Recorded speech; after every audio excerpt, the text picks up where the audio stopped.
Hello everyone! Welcome back again to my channel. Now today's video ay para sa inyo mga Pisces. Kung ano mga naghihintay para sa iyo this week, Pisces. So tutok na Pisces. Alright, so Happy New Year sa mga Pisces. Sana'y nakamit ninyo ang iyong mga minimiti, mga pangarap sa buhay. Pisces, this 2025. So this is general reading, Pisces. Alright. Weekly reading para sa mga Pisces. Show me universe. What is your message for Pisces this week? Pisces, Pisces,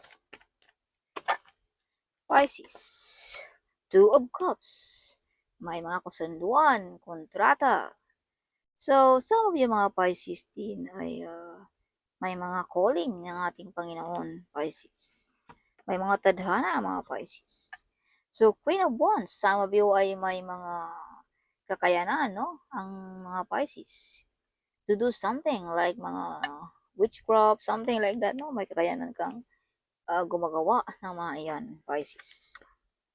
So, Queen of Cups, Queen of Swords. So, may mga tao dito, Pisces, na medyo nagalit sa inyo. Mother figure, either this is your boss, either this is your mother-in-law, something, no? Or sister-in-law. So, may mga big decision din sa mga Pisces this week. Yes. So, some of you mga Pisces ay kahit malayo ka sa iyong pamilya, pero alam mo ang mga ginagawa doon. Something, may kakayanan kang mabasa ang mga nangyayari sa buhay mo, Pisces, sa iyong pamilya, something. So, umaapaw na blessings at kasiyahan ang mga Pisces din this week. Mga blessings na napaparating sa mga Pisces. Lumilundag sa kasiyahan. May mga offer din, Pisces, dito na something tinalikuran mo, binabaliwala mo, or ini-ignore mo, Pisces. Yes, either kung love ba ito, trabaho ba, or kasunduan ba, offer ba ng ating Panginoon na something hindi mo pa nagampanan, Pisces. Alright. So, shine like a sun ang mga Pisces this week. Balik kalakasan, balik excited. So, may mga madidiscover ka rin, Pisces, na ikaw lamang ang makakadiscover. Yes. Mga taong nagalit sa'yo, ikaw lang din ang makakadiscover kung sino iyan. May pag-aagawan sa puso din ng mga Pisces. May pag-away-away tungkol sa pera or tungkol sa property. So, some of you ay gustong alisin sa iyong pwesto. Kumbaga, pag-away-away sa iyong pwesto, Pisces. Some of mga Pisces ay may nakikipagkumpetensya sa inyo. Oh, Pisces. So, Pisces, be careful to spend money. Be careful sa ating addiction. Baka ma-loss sa finances tayo. Baka pag-away-away lamang sa pamilya ang resulta. Yes. So, some of you ay baka hindi mo na makayanan ang problema. Baka some of you ay alis sa inyong tahanan. Alright. So, may mga good news at good omen din, Pisces, this week. May karayaan ka rin gawin lahat ng gusto mo sa buhay. Walang sino mga makahadlang. So, shine like a sun, shine like a star ang mga Pisces. So, this is confirmation. Huh? Yes. You are the center of attraction also, Pisces, this week. Yeah. New financial coming. Prosperity, wealthy, and abundance ang mga Pisces this week. Alright. So, the Magician card. You have a blood of a magician. May kakayanan kang pagganahin ng mga magic, may kakayanan kang pagganahin ng mga orasyon, meditation, law of attraction, whatever kung ano man yan. Alright. Yes, so kung pag-uusapan natin ang spiritual world, no, some of you ay God or Father is with you. Kung pag-uusapan naman natin ang dito sa earth, may handang taong tutulong sa iyo, Pisces. This is father figure. Either your boss, your friend, your husband, your father-in-law, whatever man, o sino man yan, or colleague. Yeah, so may celebration na magaganap this week.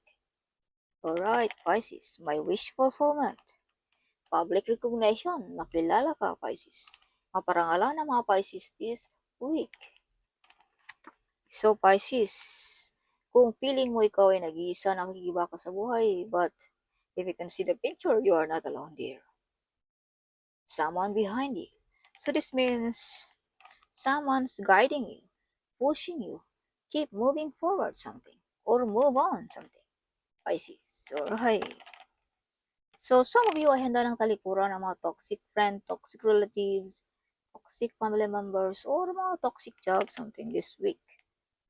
So Pisces, prosperity, wealthy, and abundance din. Or kung ikaw ay may trabaho, stable ang job. So some of you ay magkakaroon ng yaman, pera, whatever, nang dahil lang din sa iyong dedikasyon, focus sa trabaho, or nang dahil lang din sa iyong pagka-ikaw, Pisces. Nobody can help you. You are the only one help yourself, Pisces. Okay, so the swords. Some of you ay may mga taong gusto kang matrap. Gusto kang makulong. Kung pag-usapan natin ang negative way.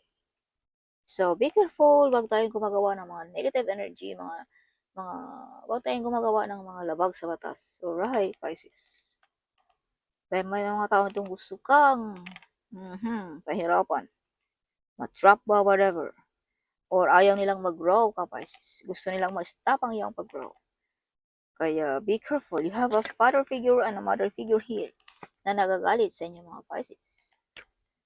You have hiding enemies. Okay. So, may mga potential talent din ng mga Pisces dito na makilala this week. High Priest. So, see, some of you pinapahulaan, ginagawa ng mga witchcraft, black magic, whatever. Okay. Yes, so some of you ay may nakatingin na may kakayanan tungkol about witchcraft, about black magic something. Kaya be careful and use protection. Alright, Pisces. So Pisces, be careful. You have the Tower card. So this is confirmation also kung pag-uusapan natin ang negative way, Pisces. This is my imprisonment. So huwag tayong gumagawa ng mga labag sa batas. Alright, i-stop mo na yung mga addiction, yung mga kahiligan, whatever kung ano man yan. Okay. So, may mga tao din, Pisces, na gusto kang pabagsakin. Gustong tanggalan sa pwesto at trono. Kaya, be careful, okay? Yes. Hiding enemies you have here. See, backfighter friends. Friends na backfighter. Ayaw sa iyo. Kaya hindi lahat ng tao ay gusto sa iyo, Pisces, no? Kaya, huwag natin ipagsasabi kung anong meron tayo, mga success na nanagawa natin sa buhay. Dahil may mga taong hindi sang-ayon sa iyo, Pisces, right? Yes. So, yeah, laging alert. Yeah, Four of Pentacles. Keep it yourself. So, sinabi ko na kanina na huwag mong ipagsasabi o anong meron ka. See, Lawat Baraha. Keep it yourself. Alright. Yes, so, yes. Pisces, additional message for Pisces. Show me. What is your message for Pisces? Pisces, the Emperor. So, this is confirmation na may nagsuporta at nag-guide sa inyo mga Pisces. This is father figure. Either boss, or either father, whatever, kung sino man yan. So, some of you ay God or Father is with you, guiding you, protecting you, at handang makinig kung pag-uusapan natin ang spiritual world, Pisces. Alright. So, Queen of Swords. So, again, this card is coming out.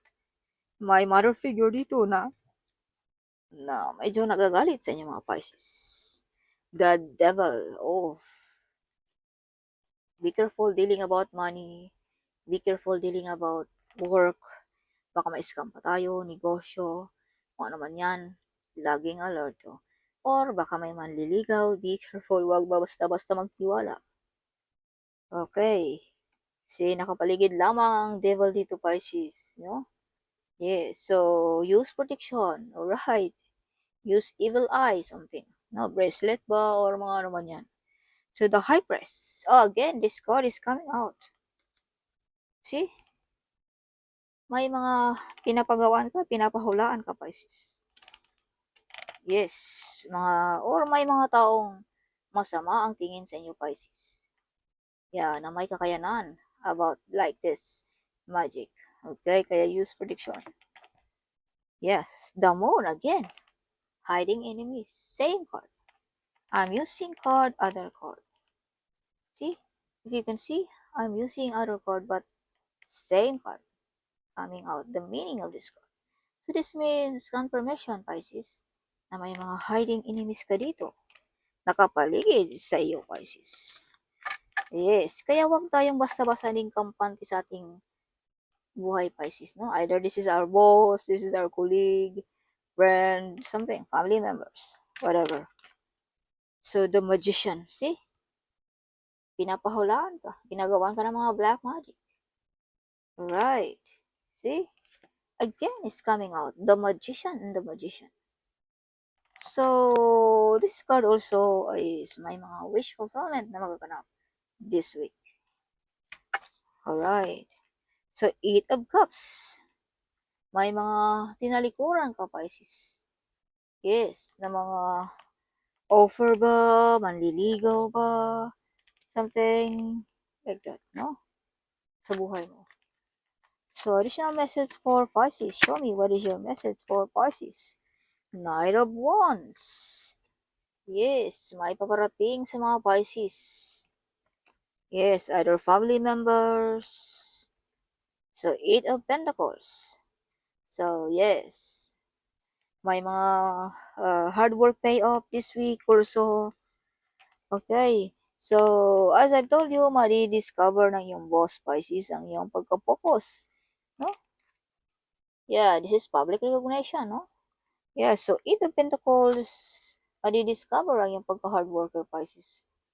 Yeah, this week. So, some of you may makatanggap ng malaking pera, no? Dahil sa iyong masipag, dahil sa iyong pagka-ikaw, Pisces. Yes, about work, something like that, no? Kaya makatanggap ka, no? Reward, something, Pisces. Okay.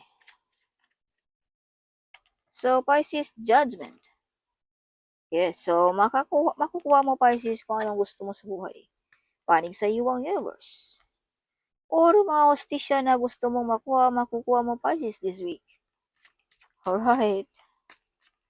Pisces, additional message this week is of Swords. So, Pisces, may mga new project this week, new plan, new idea, mga success kung anong gusto mong makukuha, success in life, alright, this week.